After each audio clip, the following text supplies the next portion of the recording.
You heard of it? My nerves. I was like, every time that someone is late to join, I just text Lee Eaton straight away, going like, "What am I going to do? Where are they? What am I going to do?" I thought you were going to be a no-show. No, I just didn't know how to work it properly. Okay. What's going on? Get on. Just bored but busy in the What are you house. spending your days doing? Just trying to keep the kids occupied and Yeah. some What age are your kids now? They're still quite young, aren't they? yeah, 3 and 5. But Oh, okay. thankfully, my ma she sent up a bounty castle and a Wow. trampoline, so it's keeping them occupied anyway. Have you had a shot of it yourself? Of course, of course I will. Good stuff. Are you doing a bit of training, or do you bother with like hard training anymore? What's your buzz? I haven't been training at all, but see, last night I was doing like a Zoom quiz, Yeah. and they're all talking. I was blocked, and about doing 5K, the 5K, not nominate, donate something. Yeah, the challenge thing, yeah. So I woke up this morning, and Maury says to me, Paddy, doing your 5K today? Now I cannot remember saying this year. I was still drunk. So I got the gear on, and I done 5K. No way. Fair play No, to you. no, it was hard, but I done Fair play to you. What will be your typical choice these days? it. Guinness. And Love it. I got, what's it, 5 pints delivered last night. So they come in a van and pull the pints. And I saw this and I wasn't sure whether someone just brought you a load of cans and you were really good at no, pulling like a pint out of a can. they have the proper system installed in their van and they pull it for you. And see, drinking cans are okay, but see a proper pint. Listen, you don't have to tell me. I enjoy a pint of Guinness myself. Honestly. So listen, obviously, we're all kind of just lost for things to do at the moment. Like no shows, no events, no sports. Such a nightmare. But this is good because we obviously get to do stuff like this and catch up with everyone and Exactly. get to have a chat. Like for yourself, it's probably a kind of good thing because you can boxers have all sports people at the minute like they have time themselves. So if you ask them for an interview or something, they're gonna do it because what else are they doing? Well, yeah. I mean, like totally. The only opportunity I'd ever get to give you an interview would be if you were at a show. Do you know what I mean? Exactly. And and there's so many and I'm just being really brazen as well. I'm just messaging everyone. We're like, do you want to do a live interview? Not like me at the minute. I set up that podcast. Yeah. And like I've messaged everyone. Like I messaged Donald Trump because like some mad reason they could see it and they go on and off. So I have a few good guests lined up, like so I do. So well, listen, I'm a bit jealous. Carl Frampton, your first guest. I know. But obviously there's a big boxing community and I can talk to them, but yeah, I just want to be just about boxing. So it's like I want females in it too, and like once off I'll have like some from outside the sport. Like I have Paddy Keatley on a few weeks as well. Ah, what a guy. I know. So like was the PaddyCast idea something that you were kind of toying with, and then the quarantine and all this kind of isolation, like fuck it, I'll just do it now and get it done? Like how did this all come about? Yeah, because I was at like a social media training course for work. The girl can make kind of an idea, but like all you need was an iPhone and a tripod basically and going into people. So I was thinking like going to people. That's me. Exactly. It's just perfect. So I was thinking about doing that there, but now the lockdown, it's this thing, the Zoom, it's so simple. And like I had Darren Till on there last week and it's so easy and like Twitter's a brilliant tool. So like you go on, you can interact with people like directly and they can give you a yes or no answer there if everyone will come on. Like so when the lockdown was on, my wife and Carl Frampton and our fellow called Tori Tolan says, listen, do this now. And Carl says, I'll be your first guest. We'll go start off with me and then hopefully get good guests, on after it. And thankfully, I've had Darren Till, Joe Gormley, he's a footballer of the team of sport in Belfast. And I've actually a few other big names coming on too. So it's very, very good. Very good. Like, I know you're obviously well used to doing media because obviously with your boxing career, like you've been, you know, in the papers, in front of TV screens, the whole lot. But do you find it a little bit nerve-wracking being on the other side? It's weird. It is weird. Like, but you know what? I think it will help me because, like, my speech, I talk too fast. Sometimes I get too excited and I talk fast and people can't understand me. And I think taking part in these podcasts that it'll help me be more aware of the speech and slow me down. And then one day I'll probably be working for Sky Sports. Well, let's hope so. When I put up the post about you coming on tonight, Derry Matthews asked if I could bring subtitles in for you. He'd not hold it. So let's look back. You know, let's look back on an incredible career because you're in a really nice position now. I imagine where you can really take stock and appreciate all the kind of accolades that you've had over the years. Yeah, well, I've had quite a few things, but I never really look back. I reckon maybe in 20 years, maybe when my kids are grown up a bit, like I'll take time and look back on what I've done. But I think at the moment I'm in a lucky position because I'm still involved with amateur boxing, something that I'm passionate about. So I'm a club development officer for Ulster Boxing. So like I'm able to give back in a way, and it's my job. So I'm lucky in that sense. Was that important for you when you decided to retire? That you stayed in boxing, and one, it was in an area where you helped the development of young athletes. Yeah, big time. You know, because people who watch boxing really only see like the big games, called games, Europeans up, but like I go through the whole system. Like I know what it's like at like different levels. So, you know, I just want to help as much as I can. Like there'll be kids who turn 16 and they might like fizzle away from the sport. But me ensuring like the development of boxing and also and possibly the whole of Ireland, like keep the kids on the right track, make sure the clubs are doing what they can do to the whole membership's not there. So for me, that's why I keep saying even the people in my management that isn't that really a job for me. It's something like I'm passionate about. I really like doing this here, so it makes it easier. What do you find or have you found in your experience is one of the main reasons that young teens or young adults fall away from boxing when they've got really good, promising careers ahead of them? Drink, drugs, and women. Or men. Simple as that. Simple as that. It is though, isn't it? Right?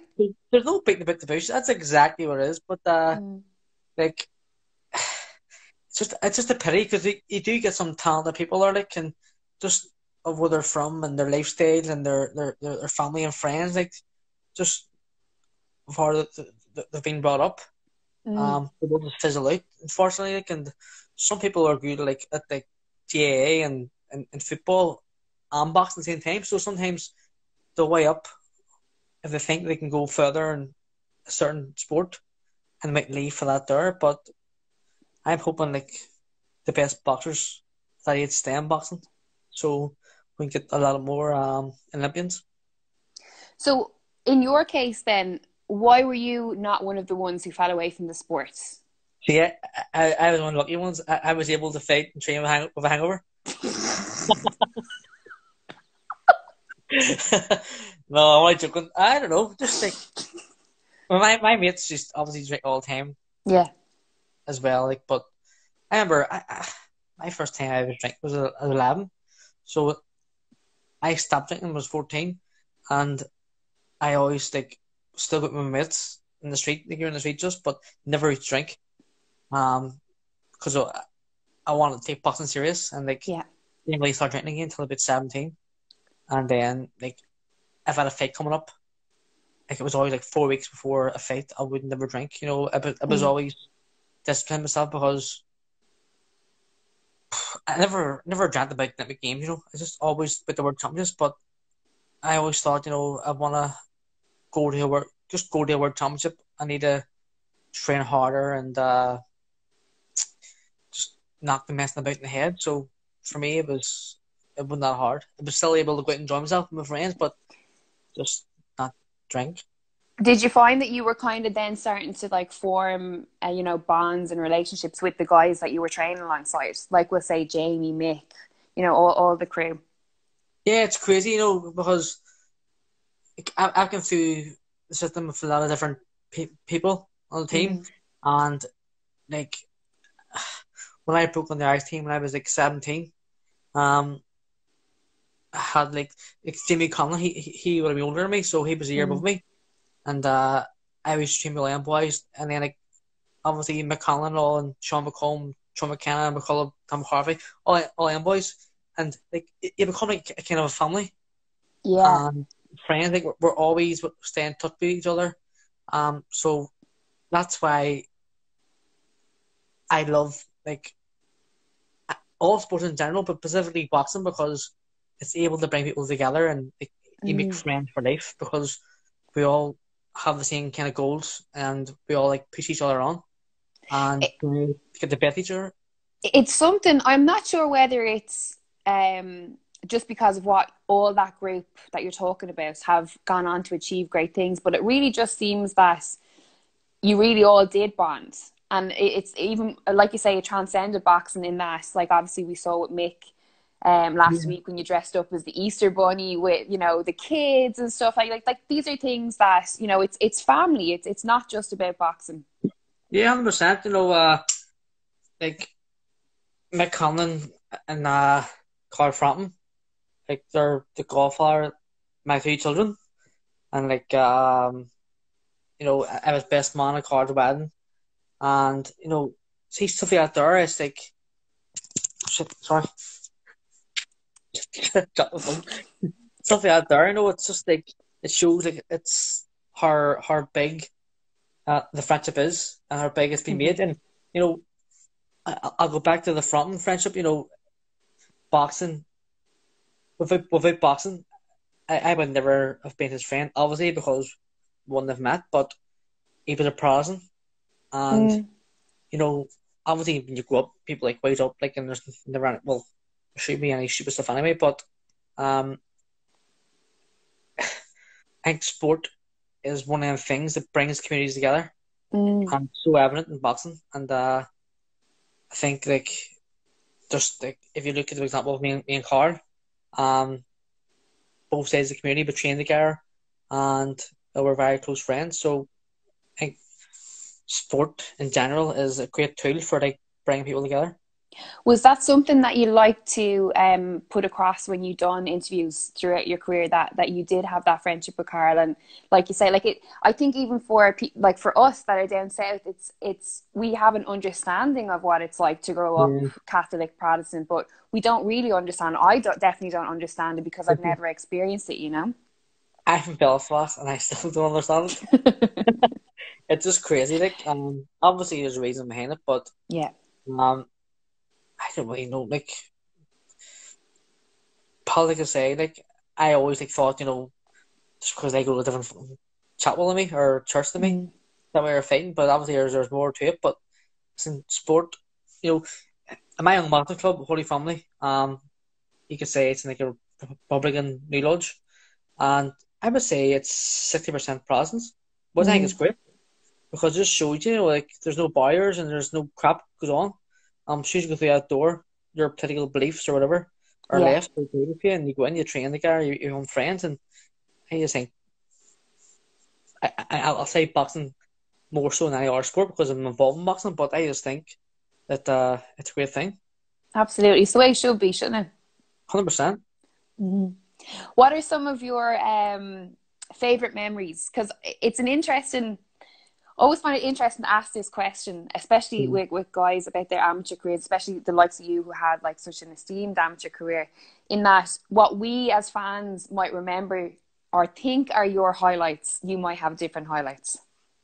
Yeah, people will ask me like what would be my greatest achievement, and I always say Olympic medals are brilliant, but the time I won the European gold in Moscow, like, people from like Western Europe were never getting a chance, at the Europeans, it's always Russia and all these Eastern European countries winning the medals.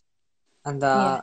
I went there and won gold. Like, still, I think the highlight of my career, go out there and doing that there was just unbelievable, and something that I always look back on, though, the European gold in Moscow. Where was the moment where you were like, I can't believe I've done this? Is it when you're actually been presented with the medal? Is it backstage in the changing areas? Is it when you're on your way home? Like, where do you get that moment of, I can't believe I'm after doing this? In the moment, you realize what's going on, especially like in Olympic Games, because you're like in like Cancun, so like you're not aware of like what's going on back home or outside the village. So I would say like when I come home from like Beijing, because I'm still really young, as first time going to the Games, didn't really know what the Olympics were properly, and getting paraded through Dublin in the Mansion House and home top buses and all. It's like, Jesus, it's crazy. And that's the real buzz. And I remember thinking, like, Jesus, like London's 4 years away. Anything can happen. Probably only be boxing in 4 years' time. That's just the thing to be thinking. And then it comes around so fast. And before you know it, you're in a qualifier again for Olympics. And I qualified again. And, you know, it's always when you come home and you see how much it means to the fans, your success. And that's when it kind of hits home. Do you find that you chase that sort of glory then once you've achieved that? Do you want to try and replicate it time and time again? 100%. You know, I keep saying to people like, because in my first Olympic Games, I won a bronze, you know, and I felt such a high from it. I remember like, I had a successful 4 years in between that, going to London, and there's like, geez, I didn't want to win a medal in London. No, it's different now. It's not wanting to win it. I actually need to win it to fill that gap. So, want and need are two totally different words. Like, absolutely, wanting something's just not enough for me. So I needed to win, and in London, I obviously got the medal, and you know, just over the moon. So even when I'm watching now, like everyone's involved in sport, like if you want to win an All-Ireland title or want to win a professional title, well, if you're wasting your time, you have to need it. That feel it, like that you need it. Wanting something, it's not enough. Like, I wanna be a millionaire, but you're not gonna get it unless you need to. You know, if you need something, you'll go for any buyer, with any buyer to get that. Do you think then that, with that in mind, that that's where a lot of athletes and boxers in particular, where their success lies, is that line is crossed where it's a need. They have to win. They have to lift whatever title it is, you know? Yeah, definitely. You know, like, it's easy to see boxers like who have strong self-belief, and also to see boxers who lack that confidence. Like, I've trained loads of boxers who have been absolutely amazing fighters, but just lack that self-belief. And then I've trained people who aren't really that good, but their self-belief is stimulated because they think they're good champions and they probably come on the anthems, but they have like the right mental attributes. So, you know, mental strength is massive in all sports. Absolutely. So then when it came time for you to cross over and to go professional, what was the sort of mindset around that time? Was it you that kind of led that in thinking, right, now's my time, I'm going to turn professional? Or was it the people that you were surrounded with were like, now would be a good time for you to turn? Like, what age was 29, I think. I remember qualifying for Rio and through the WSB, which was 5 3-minute rounds, and I loved it. You know, you had no vest on, everything professional about it, except the gloves, for like slammer gloves. I loved it, and so qualified through there, and like the fights there were, you could call it basically like your apprenticeship in the pros, because it's 5 rounds. You know, if you go pro, you're fighting 4 rounds straight away against journeymen. Yeah. To try and get some. Make a name for yourself. Like, that's hard because it's a business. But I felt that my apprenticeship was basically done through the WSB, albeit the gloves are a massive factor. Yeah. But before Rio, I remember sitting down with MGM at the time, before the NTK, and they were interested in me going professional. And like going professional was never in my mind. Like after amateur boxing, I was going to retire. And I said, you know what? I've quit history as an amateur. I would love to quit history as a professional. And I remember saying to them, listen, I want to go pro, but I don't want to waste time fighting journeyman. Just throw me shooting deep end. If I get beat, I don't even care because I'd rather try and fail than not try at all. Yes. So that's why, I thought Ali had to fight like people who are crap too at the start. But like I was asking my team for like boxers like I can't remember his name, but he's like 60-10 from a second fight, and I'm like, what? And like Donny Netes, he's a flyweight. Like all these top fighters, I was asking for these, and I was thankful that I didn't get them because they're like, but I still would have fought them anyway. But looking back, I probably would have been killed. But got I wanted to be the fastest Irish man to win a world title, and got the chance in six fight. Ultimately lost it, but so what? There's just I tried and I failed, and there's no shame in it at all. Like, absolutely not. Do you do regrets? Would that be who you are in terms of your character, or are you very much, when something is past, it's past? I always see people writing like, Barnes is Manny's badly, and Barnes shouldn't take that fight. He wasn't ready for it. So what? Because like no one.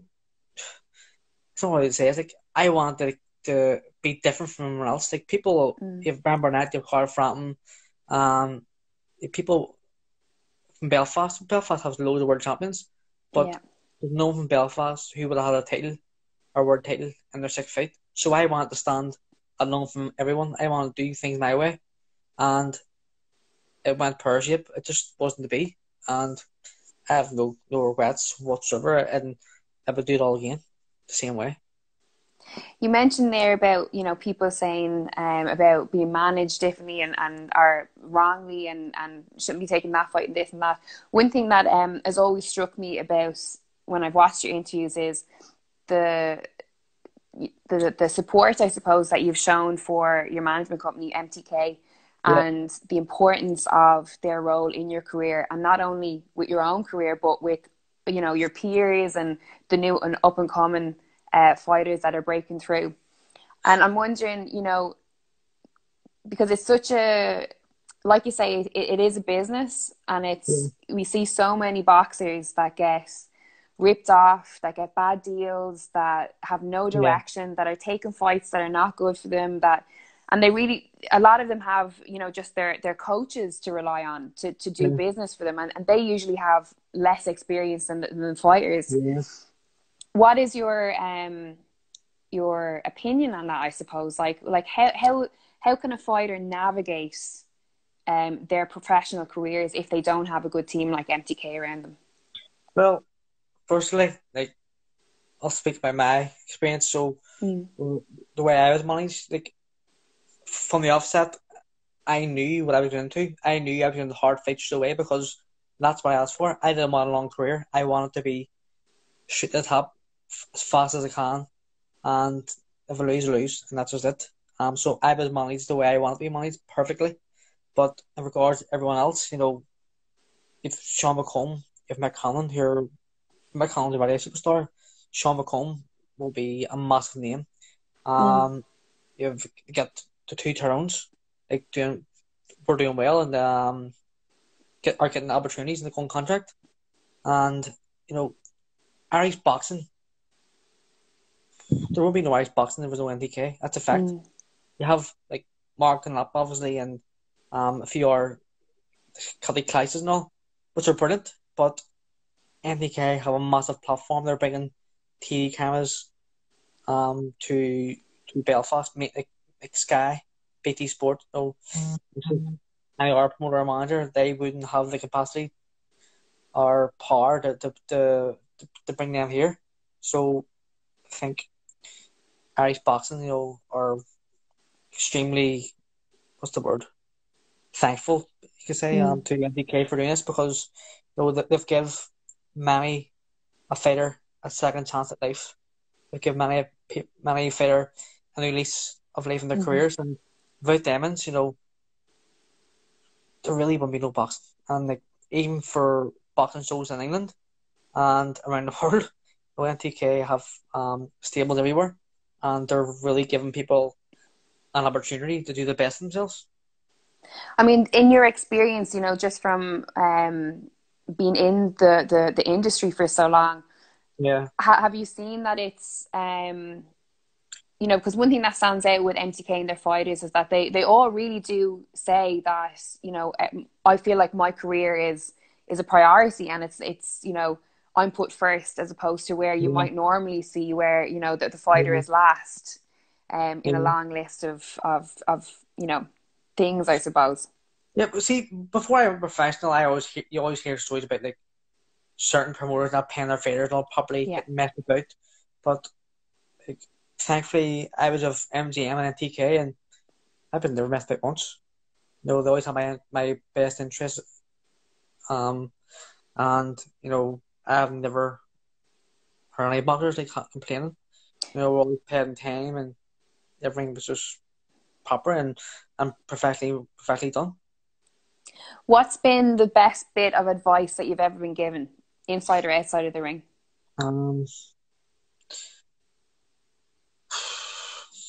Probably, I can't really remember to think of that in my head, but probably never be angry.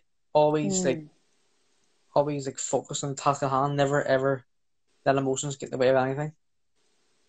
But sometimes it's very hard to do. I was just about to ask, is that hard to do? Oh, and since you've retired, have you found it difficult or easy enough to sort of repress that fighter, I suppose? Do you miss the kind of the up and downs of the fight camps, the energy, the nerves, the excitement, the win, the lose? Did you find it hard to transition to sort of normal life, I suppose, afterwards? See, it's weird for me because I retired obviously in November there, and I still feel like I'm just on the break. Yeah. So obviously I'm retired, but I don't really feel like I've properly retired. But when I look down at my belly, I just know I want to do it again.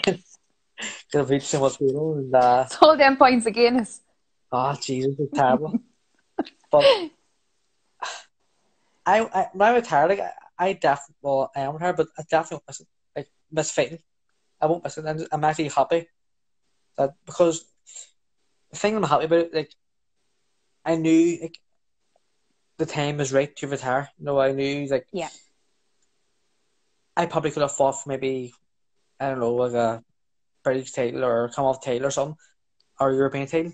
And people ask me why I didn't, and the reason for that is because I never aspired to be a British champion, European champion.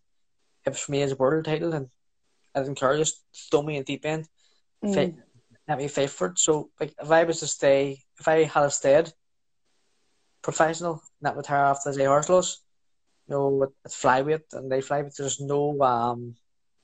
There wasn't a massive pool there. So even with my record, I still could have probably fought for a meaningful title because there isn't a great pool of boxers there. You know what I mean? So, but say again, I wasn't in the sport to win European titles or Commonwealth titles or whatever. It was the world or nothing, and unfortunately it was nothing. So I just give up. You have a few accolades there. Well, listen, I give everyone an opportunity to send in some questions or to read out their questions. So there's a couple after coming in here, so I'm just going to go through it and see what. Derry Matthews has asked, do you miss doing his ironing? Derry Matthews is a torture. You know what? I actually used to love Derry Matthews ironing because he would make me breakfast in bed, lunch and dinner. And me and Derry Matthews actually shared a room in Glasgow, and he obviously bigger than me. I had a big class double bed, and Derry had one by a blood bed and lay at the bottom of the room. So I and the boss Derry. He'll love that. He'll love that. Aaron McGahey has asked, what made Paddy stick at the boxing when he lost his first few fights at such a young age? And does he think it helped him in any way further on in his career? Yeah, so I think it was 12 fights I lost when I was a kid. The first 12 fights. But I wasn't getting beat up. Like, they were close fights, and like, I trained like once a week on a Saturday just. But see, really, at that age, when I was fighting, I didn't really care about boxing. I only boxed because my cousins boxed. I was down with them every weekend, so it was either sit in the house or go train my Emmons, and I was used to go train my Emmons, just trying to fit in, and that's all boxing to me was, a hobby. I wasn't taking it serious whatsoever. But after all of the fights and I won, like, the feeling I got was like I won a tournament called the Armagh Downs. That was the first ever win, and the feeling I got was like winning the world title. So like, it came back to that wanting and needing thing, and I needed to get that feeling again. So I kept training harder, and I kept winning more because I was addicted to winning, like addicted to the feeling from winning.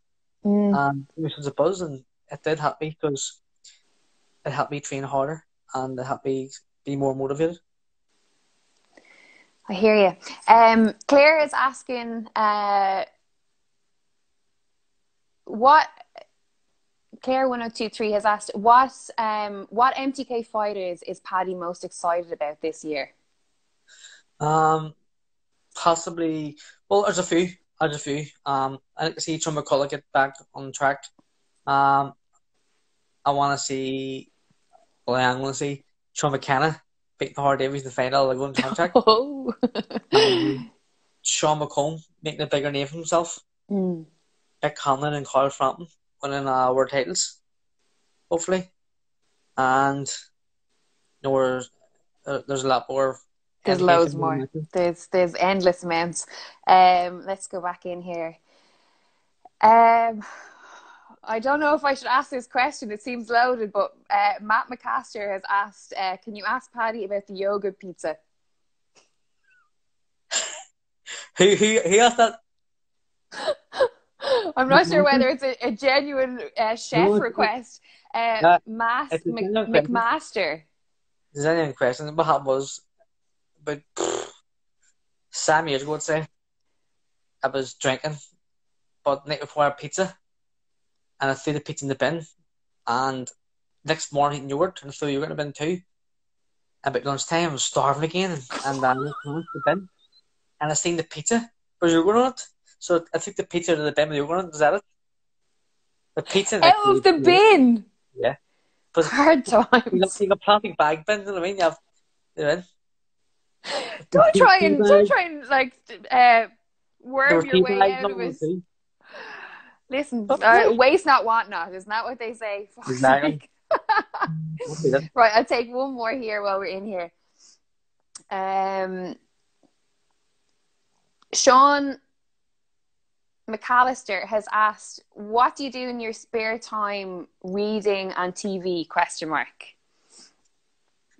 Well, I don't really have any spare time, to be honest with you, because of my job and now set up the PaddyCast, but really just playing with the kids in the house and asking them about, torturing them.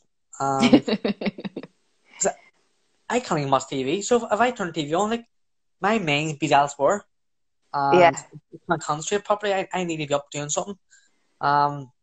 Even now, like in lockdown, I'm out of the house all the time because I help with North Belfast Food Bank. So people say, "Oh, please, what are you doing?" I don't know. Gets me out of the house. I do anything to get out of the house. Your beautiful wife would like me to tell you that she can't believe you told that yogurt story. Harry, I'm so sorry. My condolences. It's true, that's it. Not even the end of it. Well, listen, on that note, thank you very much for your time. I really appreciate it. No problem at all. Great chat. And no doubt I'll see you either the end of the year or next year, whenever we're back to the shows. No problem. Thank And you. continues good luck with PaddyCast. I look forward to seeing the next couple of episodes. And tell Carl Frampton he's welcome to come on and do these if he wants. I'll have him on. Yeah, please do. But listen, enjoy and see you soon. See you soon. See you there. See you, Paddy. Bye.